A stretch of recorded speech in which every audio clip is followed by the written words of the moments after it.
گر بود عمر با میخوان رسم بار دیگر بجز از خدمت رندم نکنم کاری دیگر خورم آروز که با دیده گیریم بروم تا زنم آب در میکده یک باری دیگر معرفت نیست دریقم خدا را سببی تا برم گاری خود را به خریداری دیگر یار گرفت و حقی صحبت دیری نشناخت حوشلی که روم مزه با یاری دیگر بازگویم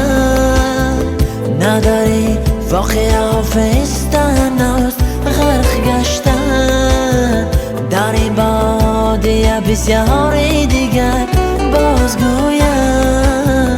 نداری واقع آفستن است غرق گشتن در این بادیه بسیاری دیگر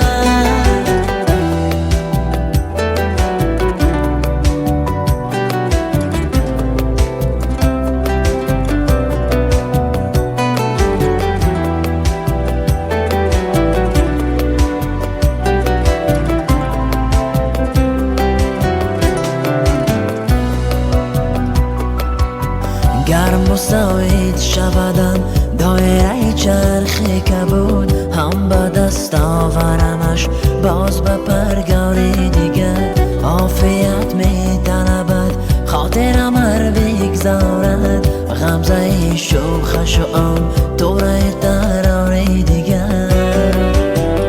راز سربسته ما بین که به دستم گفتن هر زمان با دفونه بر سر بازاری دیگر هر دم از درد بنالم که فلک هر ساعت کندم خست دلی رشه به آثاری دیگر بازگویم